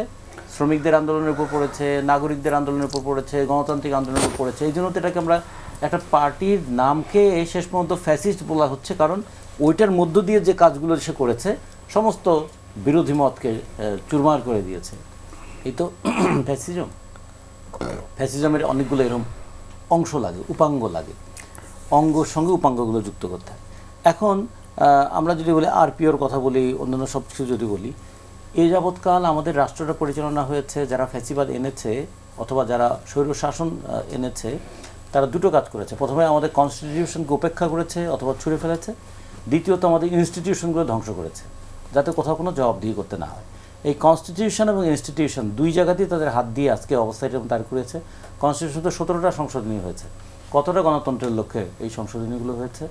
অথবা ইনস্টিটিউশনগুলোকে কুক্ষিগত করতে গিয়ে কোনো ইনস্টিটিউশনকে কি সে তার মর্যাদা নিয়ে দাঁড়াতে দিল? এখন বলেন যে আমি একটা সুষ্ঠু অবাধ নির্বাচন করব, আমরা পার্লামেন্টের শ্রমিক দেখতে চাই, কৃষক দেখতে চাই, তো যেভাবে জামানত 50,000 এবং সিডি কেনা 50,000 এরকম করে যখন লক্ষ টাকা নিয়েই কাজটা শুরু করতে হবে, তাহলে ওখানে কৃষক আসবে কীভাবে? যে গার্মেন্টস শ্রমিক 12,500 টাকা বেতন পায় মাসে, হ্যাঁ, সে যদি তার এলাকায় তার মানুষের মধ্যে খুব জনপ্রিয় হয়, সে কেমনে ইলেকশনে দাঁড়াবে বলেন? তার মানে ইলেকশনে প্রথমে এক্সক্লুড করে দিলাম, দুটা সেকশনে ভাগ করে ফেললাম। আমরা ইনক্লুসিভ কথা বলছি, তো আমরা এখন মানে এক্সক্লুড করে দিলাম, তোমরা হচ্ছে জনগণ, তোমরা শুধু ভোট দেবে, আর বুঝলে আমরা ইলেকশনে দাঁড়াবো। আরপিওর মধ্যে সেটাই তো এস্টাবলিশ করে দেওয়া হবে। এক। 2 নম্বর হচ্ছে যে পেশি শক্তি দিয়ে কী হবে? এখন একজন কলেজের প্রিন্সিপাল তিনি নির্বাচনে দাঁড়াবেন, কিংবা একজন যদি বিশ্ববিদ্যালয়ের শিক্ষক নির্বাচনে দাঁড়াতে চান, একজন ডাক্তার নির্বাচনে দাঁড়াতে চান, একজন প্রকৌশলী নির্বাচনে দাঁড়াতে চান, একজন এলাকার সমাজদরদী সমাজ ভাবনার মানুষ তিনি দাঁড়াতে চান। পেশি শক্তির কাছে 2 বাড়ি খেয়ে তো সে নিয়ে এলাকা ছেড়ে পালিয়ে যাবে। তাহলে পেশি শক্তিকে যদি নিয়ন্ত্রণ করা না যায়, তাহলে ভালো মানুষ আসতে পারবে ইলেকশনে? 3 নম্বর যদি বলি, এখন আমাদের পুলিশ এবং প্রশাসনকে যে নিয়ন্ত্রণ করতে পারবে, আমরা একসময় বলেছিলাম না 2018 সালের নির্বাচনে সুষ্ঠু হলো নির্বাচন, ভোট দিয়েছে প্রশাসন। তা এখন প্রশাসন ভোট দিলে এরকম নির্বাচন সুষ্ঠু হবে, এবং তার ফলাফলটা কি দাঁড়াবে? তাহলে প্রশাসন, পুলিশ, তার সঙ্গে পেশি শক্তি এবং তার সঙ্গে টাকার শক্তি, এই 3টাকে নিয়ন্ত্রণ করার কোনো পদক্ষেপ কি এই সময়গুলোতে নেওয়া হয়েছে? খুব আমরা আলোচনা করছি সংস্কার, এই জন্য বলছি সংস্কারের আলোচনাটা যতটুকু হয়েছে ততটুকুই উপেক্ষিত হয়েছে। ফলে আমরা এই সেক্ষেত্রে বলতে পারি যে শেষ পর্যন্ত কালচারটা এরকম দাঁড়ালো, পাওয়ার লেজিটিমেট এভরিথিং, মানে আপনি যেভাবে পারেন কিছু একটা করে আপনার যদি ক্ষমতা থাকে সব কিছু লেজিটিমেট হয়ে যাবে, ইনক্লুডিং গত একটা বছর। কি বিপুল আকাঙ্ক্ষা নিয়ে এই আমাদের এই ছোট ভাইয়েরা তারা লড়লো না? প্রথমে তাদেরকে কিভাবে ধ্বংস করা হলো, প্রথমে তাদেরকে বলা হলো এটা it is a meticulous design, তার মানে জনগণকে এক্সক্লুড করে দিল। তারপর কি এরা হচ্ছে নিয়োগকর্তা, তার মানে এই শ্রমিক কৃষক সাধারণ মানুষ তারা এক্সক্লুডেড হয়ে গেল। তারপরে হলো তাদের বিরুদ্ধে নানা ধরনের করাপশনের চার্জ নিয়ে আসা হলো। মানুষ বললো ওরে বাবা তোমরা না একটা দুর্নীতির বিরুদ্ধে লড়াই করছিলে, বাবা তোমরাও দুর্নীতিবাজ হয়ে গেলে। ফলে তাদেরকে কালচারালি তাদেরকে ডিস্ট্রয় করে দেওয়া হলো। তার মানে অভ্যুত্থানের মধ্যে যে নৈতিক শক্তির একটা জাগরণ ঘটেছিল সেটা কিন্তু ডিস্ট্রয় করে দিল। কে করলো এটা? ফ্যাসিস্ট করেছে। ফ্যাসিজমের বিরুদ্ধে মন্ত্র জপতে জপতেই তো এই জিনিসটা তৈরি করে দেওয়া হলো। এই জিনিসটা তাহলে দেখুন এটা এই জাতির সামনে কত বড় একটা, আমরা আগে বলেছি আমাদের স্বাধীনতা যুদ্ধ বেহাত হয়ে গেছে, 90-এর অভ্যুত্থান বেহাত হয়ে গেল, এবারের বৈষম্য বিরোধী আন্দোলন সেটাও কি বেহাত, অথবা নতুন বন্দোবস্তের নামে তারা কি টাকার বস্তার কাছে বন্দী হয়ে গেল? তাহলে এগুলো কিন্তু মানুষের কাছে প্রশ্ন তুলছে। এই কারণে আমরা মনে করি একটা সুষ্ঠু অবাধ গ্রহণযোগ্য নির্বাচনটা খুব দরকার। সেই নির্বাচনের মধ্য দিয়ে একটা জবাবদিহিমূলক জায়গা তৈরি করতে হবে। এটা শুধু ব্যক্তির সদিচ্ছার প্রশ্ন না। একজন মানুষ ব্যক্তিগতভাবে ভালো হলেন কিংবা খারাপ হলেন তা দিয়ে কিচ্ছু আসবে যাবে না। ইয়ে তো হতে হবে যে আপনি ভালো হন অথবা খারাপ হন, আপনাকে জবাবদিহির মধ্যে পড়তে হবে। আপনাকে জবাব দিতেই হবে আপনার অর্থ আসে কোত্থেকে, আপনাকে জবাব দিতেই হবে আপনার পাওয়ারের সোর্স কি, আপনাকে দিতেই হবে আপনি ক্ষমতা থেকে যে পাওয়ার এক্সারসাইজ করেছেন ইজ ইট ডেমোক্রেটিক। এই জায়গাগুলোতে আমরা যদি দাঁড় করানোর জন্য একটা ঐক্যমতে আসি, এইটা আমাদেরকে বাঁচাবে। এবং আমাদের তরুণরাই আমাদের ভরসা। তরুণরা যেন আমাদেরকে চ্যালেঞ্জ করাটা ভুলে না যায়। তরুণরা বারবার যদি রাজনীতিবিদদেরকে চ্যালেঞ্জ করতে পারে, যেটা স্বপন ভাই বলেছেন, তাহলে আমাদের রক্ষা কবচ কি, মানে স্বাক্ষর আমাদের রক্ষা কবচ না, সক্ষমতা হচ্ছে আমাদের রক্ষা কবচ। সেটা হচ্ছে একটা গণতান্ত্রিক আন্দোলনের সক্ষমতা।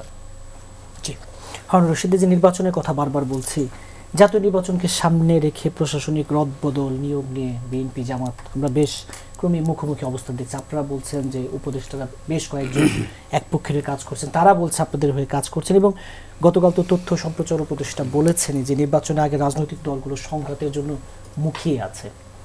আসলে জি ধন্যবাদ। আসলে আমাদের এই আলোচনার টেবিলে অনেকগুলো বিষয় আলোচনা এসছে। একটা কথা আমি বলবো আপনার, যে আমি তো গত 30 বছর যাবত জাতীয় সংসদ নির্বাচন করছি। সবচেয়ে দুর্ভাগ্য যে আমাদের দেশে আইনের শাসনের বড় অভাব। আইন আছে, প্রয়োগ নাই। নির্বাচন কমিশন একটি সংবিধিবদ্ধ সাংবিধানিক প্রতিষ্ঠান। বাংলাদেশে এ পর্যন্ত যতগুলো দল নিবন্ধিত হয়েছে, নিবন্ধনের যে পূর্ব শর্ত, সেই সমস্ত শর্ত কি মানা হয়েছে? মানা হয় নাই। এটাও আপনার রাজনীতিকরণ বিভিন্ন সময় যারা রাজনৈতিক দল থেকেছে তাদের নির্দেশক্রমেই আপনার এভাবে নিবন্ধন পেয়েছে। তাহলে আবার আইন করার দরকার কী ছিল? নির্বাচন কমিশনকে আইন না করে বলতেন যে আপনারা আবেদন করবেন, নিবন্ধন দিয়ে দেন। ঠিকাদারি লাইসেন্সের জন্য যেমন আপনার নিবন্ধন করা লাগে, তো ডিপার্টমেন্টে আবেদন করে তখন প্রথমে দেয় আপনার সি শ্রেণী, ডি শ্রেণী, তারপর আস্তে আস্তে কাজগুলো অভিজ্ঞতা উঠলে পাই।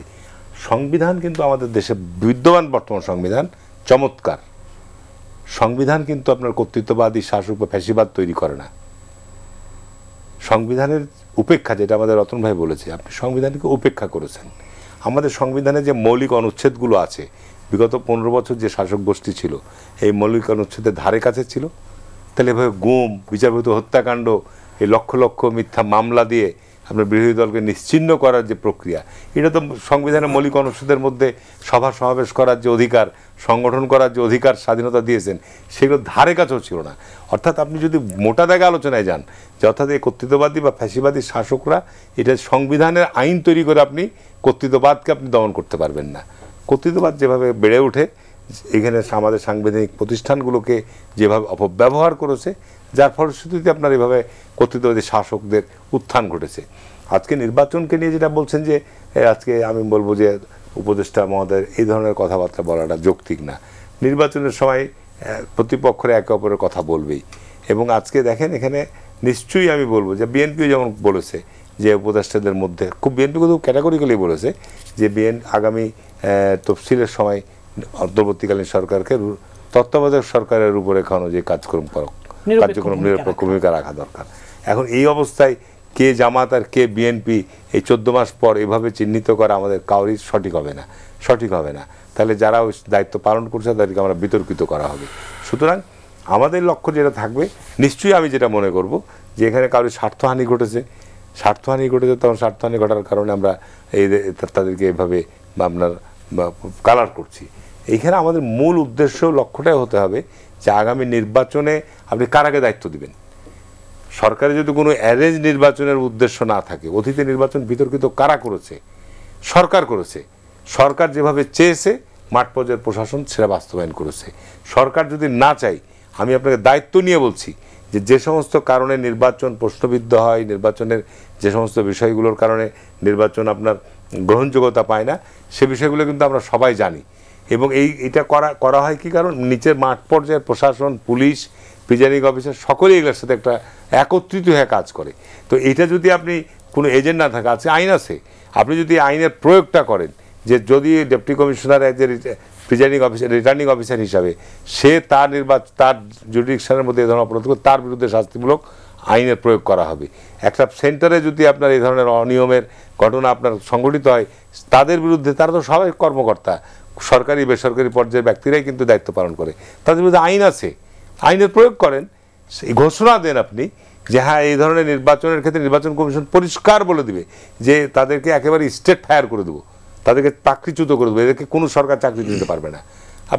আপনি এই দৃষ্টান্ত স্থাপন করেন, সাহসী পদক্ষেপ গ্রহণ করেন। আপনি দেখেন নির্বাচন ক্ষেত্রে ওরা তো যারা পুলিশের সুপার বলেন, ওসি বলেন, ইউএনও বলেন, তারা তো বহু কষ্ট করে চাকরিটা নিয়েছে।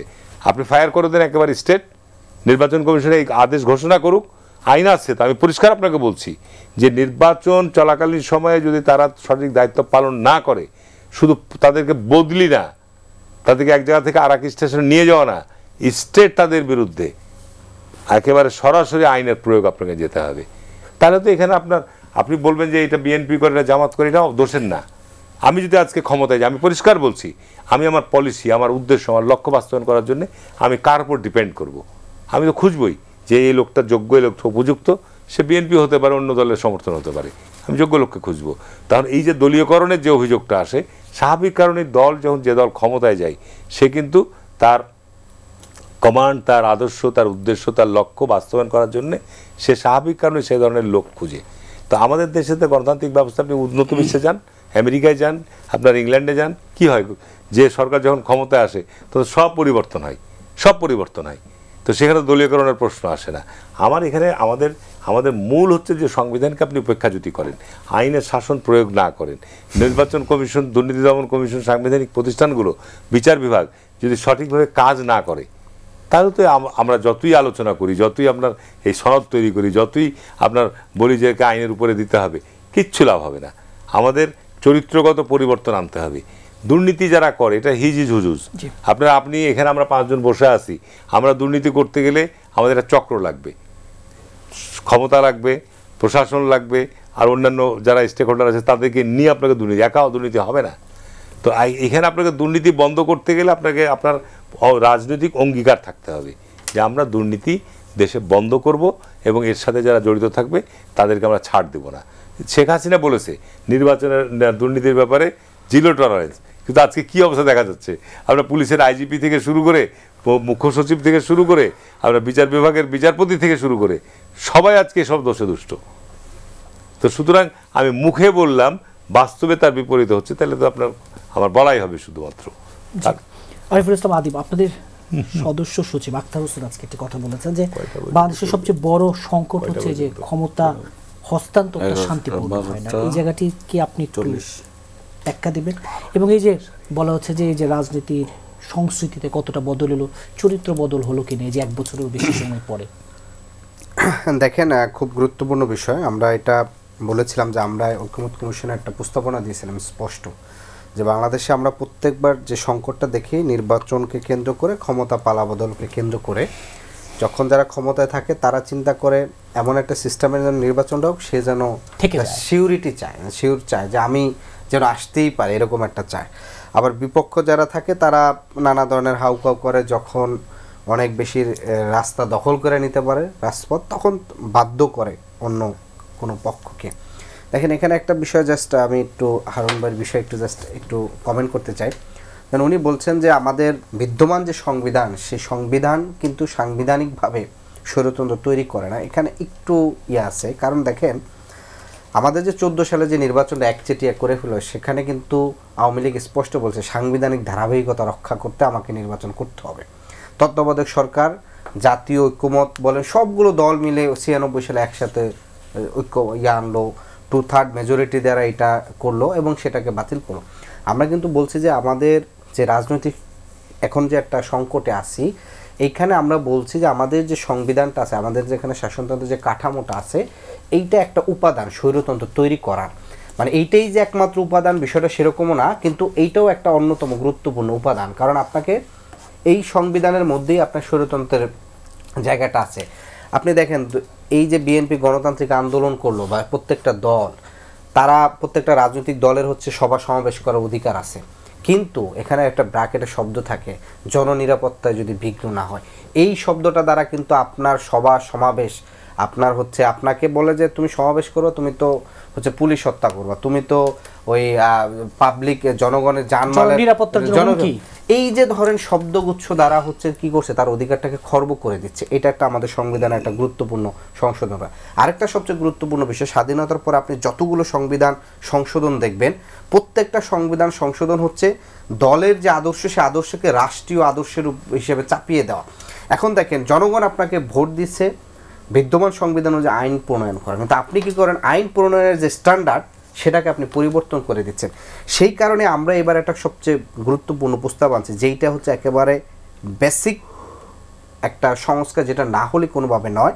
এখনকার সংবিধান অনুযায়ী আপনি জাস্ট নিম্নকক্ষের যে নির্বাচন প্রক্রিয়া, আপনি 2/3 মেজরিটি নিয়ে আপনি সংবিধানের উপর আমূল পরিবর্তন করে ফেলতে পারেন। আর নির্বাচন কোন প্রক্রিয়া হয় সেটা তো সবাই বলছে, আমরাও জানি। এখানে নানা ধরনের পেশি শক্তি, কালো টাকা, এস্টাবলিশমেন্টের চাওয়া এবং দলীয় প্রভাব, অনেকগুলো বিষয় থাকে। বিষয়টা হচ্ছে সেই জায়গায় একটা গুরুত্বপূর্ণ বিষয় যে উচ্চকক্ষ করা হবে, উভয় কক্ষের যদি 2/3 মেজরিটি সম্মতি দেওয়া, তাহলে আপনি সংবিধানের বেসিক স্ট্রাকচার চেঞ্জ করতে পারবেন না, সেটা যদি আপনি গণভোটে জনগণ যদি আপনার রায় দেয়। কারণ আপনি দেখেন আমাদের নির্বাচন ব্যবস্থা, আপনি জাস্ট 35% নিয়ে আপনি 2/3 মেজরিটি পেয়ে যেতে পারেন। ফলে উচ্চকক্ষ যদি আপনি বিএনপির যে চাওয়াটা, উচ্চকক্ষ তার চাওয়াটা হচ্ছে নিম্নকক্ষের অনুপাতে, তাহলে সেই উচ্চকক্ষের তো আসলে আলটিমেটলি কোনো ফলাফল থাকে না। ফলে এই যে বেসিক জায়গাটা যে পরিবর্তন, যেটা আপনি চোর আসার দরজা যদি আমি খোলা রেখে আমি বলি যে আমি সৎ থাকবো, আমি দেশের জনগণকে ভালো করে ফেলবো, জনগণ যেন চুরি না করে, তাহলে তো হবে না। আমাকে আগে দরজা বন্ধ করতে হবে, দেন আপনি হচ্ছে জনগণকে আপনি এর পাশাপাশি করেন। কিন্তু আমরা যদি দরজা ওপেন করে আমি যদি বলি যে সিস্টেমটা বন্ধ না করে, এটার আমার একটা জবাব ছিল। আরেকটা আপনি বলছেন যে বিষয়টা প্রশ্ন করলেন যে আমাকে, মানে আমি তো এটা হারুন ভাইয়ের বিষয়ে অ্যানসার করছিলাম। আমি আপনাকে যে প্রশ্ন করেছিলাম এই যে নির্বাচন নিয়ে যে সংঘাতের বিষয়, এটা দেখেন উপদেষ্টা নিজে বলছেন সংঘাতের বিষয়, এটা খুব গুরুত্বপূর্ণ বিষয়। ডক্টর মোহাম্মদ ইউনূস যদি চান যে নির্বাচন সুন্দরভাবে উঠে আসবে, তিনি একা চাইলে হবে না। কারণটা হচ্ছে আমরা অন্য অন্য সময় যেটা দেখি যে একটা রাষ্ট্র একটা ডিরেকশনে চলে, কিন্তু বর্তমান স্টেট কিন্তু ওয়ান ডিরেকশনে চলতেছে না, এটা আমরা বারবার বলে আসছি। আপনার এখানে ঠিক রেডিক্যালি আমি যদি দুই ভাগ করি, যে এখন একটা অংশ চায় টোটালি নির্বাচন না হোক, নির্বাচন বানচাল করে একটা অংশের চাওয়া আছে, আরেকটা অংশ আছে টোটাল অংশটা নির্বাচন চায়। এই নির্বাচন চাওয়াদের মধ্যে আবার যে একটা ক্ষমতাকে কেন্দ্র করে তার ভিতরে যে কনফ্লিক্ট, সেটা অনেক সময় ওই পক্ষটা নেয় কিনা। এবারে খুব স্পষ্ট, পাশের প্রতিবেশী রাষ্ট্র এবং এই রাষ্ট্রের যারা জনগণের নিরাপত্তার জন্য যাদেরকে বাহিনীর ট্যাক্স দিয়ে পালা হয়, তার ভিতরে একটা অংশ এখন পর্যন্ত সরকারের ভিতর থেকে নানা ধরনের হচ্ছে সাবোটেজ করে, একেবারে স্পষ্ট আকারে তারা সাবোটেজ করে। ফলশ্রুতিতে সরকারের ভিতরে সম্পূর্ণ সরকারের নিয়ন্ত্রণ নাই, এটা হলো একটা অংশ। ফলশ্রুতিতে যারা নির্বাচন চায়, ধরেন রাজনৈতিক দলগুলো নির্বাচন চাচ্ছে, সেটার সবচেয়ে বড় দাবিদার এখানে বিএনপি বা জামাত, আরও অন্য অন্য যে দলগুলো আছে, নির্বাচন চাইছেন। আমরা তো অবশ্যই চাচ্ছি। ফলশ্রুতিতে এই যে যারা চাচ্ছে, এরা আবার কোন প্রক্রিয়া চাচ্ছে সেটার একটা গুরুত্বপূর্ণ বিষয়। কারণ এই যে প্রতিবেশী রাষ্ট্র 8 সাল থেকে পুরো একটা 16 বছর ধরে যে একটা নেক্সাস তৈরি করছে, যেটার ভিতরে একটা অংশ, যেটা আমরা বারবার বলেছিলাম যে তারা এখনও সক্রিয়, এই সক্রিয় চক্রটাকে যদি স্পষ্ট করে সংস্কার না করা যায়, ভেঙে ফেলা না যায়, তাহলে আপনি কোনোভাবে হচ্ছে আপনি এটা ভাঙতে পারবেন। আপনি জাস্ট একটা সিঙ্গেল উদাহরণ দিই, দেখেন আমরা যখন সনদে স্বাক্ষর করি নাই, তারপরে মোরালি ডাউন করার জন্য এটা কী করলো, আমরা 1 সেপ্টেম্বর বিএনপির পার্টি অফিসে গেলাম শুভেচ্ছা বিনিময় করার জন্য। সেই ভিডিওটাকে হচ্ছে অনলাইন পেজের মাধ্যমে ছড়ালো কি, যে বিএনপির সাথে গোপন বৈঠকে আসন সমঝোতার কারণে জুলাই সনদে স্বাক্ষর করেন। আপনার 1 মাস আগের জিনিস, এবং সেটা দেখলাম মিলিয়ন ভিউ হয়ে গেছে। মিলিয়ন ভিউ মানে কি, এটা 10 লাখের উপর অধিক মানুষ দেখে ফেলছে, তাহলে এই যে ধরেন একটা রাজনৈতিক, এবং সেটা একটা নির্দিষ্ট রাজনৈতিক দলের ছিল, আমি নাম বলতেছি না, তাহলে এই যে ধরেন নির্বাচনকে কেন্দ্র করে অনেকটা দলের ক্যারেক্টার অ্যাসাসিনেশন করা, এটা যদি তার ভিতর থেকেও যদি সংশোধিত না হয়, তাহলে তো আপনি সুষ্ঠু নির্বাচন আপনি কিভাবে করবেন? আপনি ধরেন এই যে প্রধান উপদেষ্টা বলছে যে ডিসি এসপি এগুলো এখন ভাগাভাগি হচ্ছে, এখানের ক্ষমতার পরিবর্তনের জন্য তারা হচ্ছে যার যত পাওয়ার শো করতে পারে, দেখা যায় সরকার তার দাবিটা তত বেশি মেনে নেয়। এখন যেটা হচ্ছে যে সুষ্ঠু হবে কি, যদি মনে করে যে হ্যাঁ বিএনপির দাবি 60% মেনে নিছে, জামাত ইসলামের দাবি 30% মেনে নিছে, আর বাকি সবাই মিলে 10% দাবি মেনে নিছে, তাহলে সবার মতে মনে হবে যে হ্যাঁ মনে হয় নির্বাচন সুষ্ঠু হয়েছে। কিন্তু আপনাকে যদি একটা স্ট্যান্ডার্ড ঠিক করে যদি নির্বাচনটাকে যদি সবাই সম্মিলিতভাবে না চাওয়া হয়, তাহলে এইটা কিন্তু একটা সংকট কিন্তু রয়ে যাবে। শহীদুদ্দিন মাহমুদ স্বপন, এই যে একটি অংশ নির্বাচন চায়, একটি অংশ চায় না, এই দোলাচল নির্বাচনের সংখ্যাতে সংখ্যা আরেকটু সাথে যুক্ত করতে চাই, জাতীয় পার্টিও নির্বাচন করতে চায়। হ্যাঁ, প্রথমে নির্বাচন অংশগ্রহণমূলক এবং ফেয়ার হওয়ার জন্য যে শর্ত সেটি একটু বলি। সেটি হচ্ছে যে আমাদের দেশে নির্বাচন যেটি অতীতে হয়ে আসছে, ভালো নির্বাচনগুলো যদি আমরা উদাহরণ দেই, তাহলে তখন সরকার কোন পদ্ধতির সরকার ছিল, সরকার কিভাবে চেয়েছে, এবং তার উপরে নির্ভর করে নির্বাচন কমিশন ক্রিয়াশীল থাকে আর নির্বাচন কাজ করে। নির্বাচন কমিশন যদি 1000-এর মতো নতুন আইন তৈরি করে এবং সেটি বাস্তবায়নও করে, তাহলে বাংলাদেশে একটি সুষ্ঠু নির্বাচন করার কোনো সক্ষমতা নির্বাচন কমিশন নেই। একটু হারুন ভাই বলছিলেন যে ডিসিকে এটা করতে হবে, এটাকে ওইটা করতে হবে, এটা করতে হবে, এইসব ক্ষমতায় নির্বাচন কমিশন লাগবে, কিচ্ছু তো নেই তার কাছে।